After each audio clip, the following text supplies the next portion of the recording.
ஐயோ! நான் 10th standard வந்துட்டேன். ஆனா எனக்கு மேக்ஸே வராதே!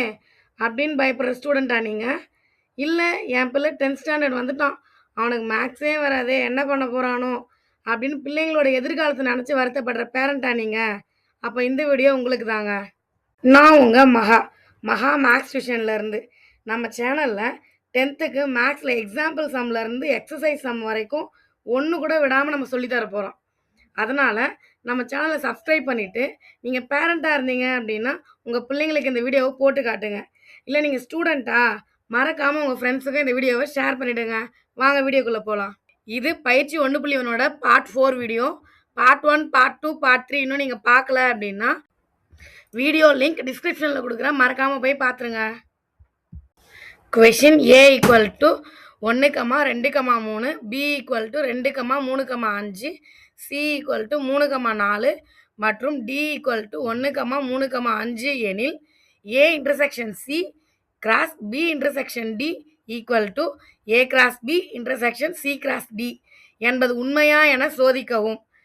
ஆன்சரில் வழக்கம் போல் கொஷினில் கொடுத்துருக்க வேல்யூவை முதல்ல எடுத்து எழுதிக்கிறோம். A equal to 1, 2, 3, B equal to 2, 3, 5, C equal to 3, 4, D equal to 1, 3, 5 அப்படின்னு சொல்லி எழுதிக்கிறோம். நாம் முதல்ல கண்டுபிடிக்க வேண்டியது A இன்டர்செக்ஷன் C. அப்போது ஏவோட கணம் 1, 2, 3 இன்டர்செக்ஷன் சியோட கணம் 3, 4. அப்போ A இன்டர்செக்ஷன் C அப்படின்னா ரெண்டு கணத்துலேயும் பொதுவாக இருக்கிறது தான் எழுதணும். அப்போ ரெண்டு கணத்துலையும் எது பொதுவாக இருக்குது? 3 மட்டும்தான். அப்போ A intersection C equal to 3. அடுத்ததாக B இன்டர்செக்ஷன் D கண்டுபிடிக்க போகிறோம். அப்போ Bயோட கணம் 2, 3, 5 இன்டர்செக்ஷன் Dயோட கணம் 1, 3, 5. இதில் காமனாக என்ன இருக்குது அப்படின்னு பார்க்கும்போது 3, 5 காமனாக இருக்குது. அப்போது B intersection D equal to 3, 5. நமக்கு கொஷினில் என்ன கண்டுபிடிக்க சொல்லியிருக்காங்க அப்படின்னா A intersection C cross B intersection D equal to A cross B intersection C cross D அப்படின்றத கண்டுபிடிக்க சொல்லியிருக்காங்க. அப்போ நம்ம என்ன பண்ணணும்? முதல்ல A intersection C cross B intersection D கண்டுபிடிக்கணும் இல்லையா? அதுக்காக நம்ம முதல்ல A இன்டர்செக்ஷன் Cயும் B இன்டர்செக்ஷன் Dயும் கண்டுபிடிச்சி வச்சுட்ருக்கோம். அப்போ அது ரெண்டுத்தையும் நம்ம மல்டிப்ளை பண்ணோம் அப்படின்னா நமக்கு A intersection C cross B intersection D கிடச்சிரும் இல்லையா? அப்போது A intersection C cross B intersection D equal to set of 3 cross set of 3, 5 equal to இதை மல்டிப்ளை பண்ணோம்னா 3, 3, 3, 5. அப்போ A intersection C cross B intersection D equal to இதுதான் 3, 3, 3, 5. இதை equation 1 அப்படின்னு சொல்லி நோட் பண்ணிக்க போகிறோம். அடுத்து நம்ம கண்டுபிடிக்க போகிறது A cross B. A cross B equal to ஏவோட கணம் 1, 2, 3 கிராஸ் பியோட கணம் 2, 3, 5. அப்போ இதை மல்டிப்ளை பண்ணோம் அப்படின்னா A cross B equal to set of 1, 2, 1, 3, 1, 5, 2, 2, 2, 3, 2, 5, 3, 2, 3, 3, 3, 5. இதுதான் வந்து A கிராஸ் B. அடுத்தது C கிராஸ் D. சியோட கணம் 3, 4 கிராஸ் டியோட கணம் 1, 3, 5.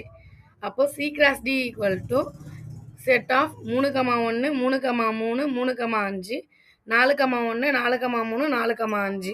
நாம் A கிராஸ் Bயும் C கிராஸ் Dயும் கண்டுபிடிச்சிட்டோம். இப்போது A cross B intersection C cross D கண்டுபிடிக்கணும். அப்போது A cross B intersection C cross D equal to A cross Bயோட கணம் 1, 2, 1, 3, 1, 5, 2, 2, 2, 3, 2, 5, 3, 2, 3, 3, 5 இன்டர்செக்ஷன் C கிராஸ் Dயோட கணம் 3, 1, 3, 3, 3, 5, 4, 1, 4, 3, 4, 5. அப்போது இதில் பொதுவாக என்ன இருக்குது அப்படிங்கிறத நம்ம பார்த்து எழுத போகிறோம். இதில் பொதுவாக என்னென்ன இருக்குது? அப்போது 3, 3, 3, 5 இது ரெண்டும் தான் வந்துட்டு பொதுவாக இருக்குது.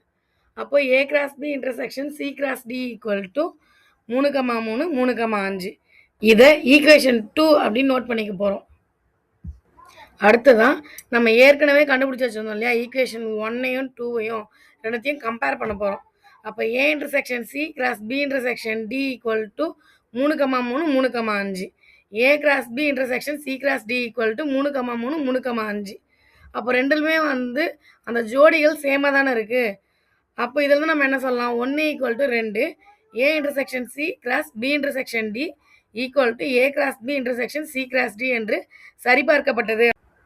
நம்ம சென்டரில் 10th மேக்ஸ் டியூஷன் கிளாஸ் போயிட்டுருக்கு. பக்கத்தில் இருக்கவங்க வேணும் அப்படின்னு நினச்சிங்கன்னா ஸ்க்ரீனில் தெரிகிற நம்பருக்கு காண்டாக்ட் பண்ணி ஜாயின் பண்ணிக்கோங்க. நம்ம சென்டர் எங்கே இருக்குதுன்னு பார்த்தீங்கன்னா குன்னத்தூர் வில்லேஜ் ராணிப்பேட் டிஸ்ட்ரிக்டில் தான் இருக்குது.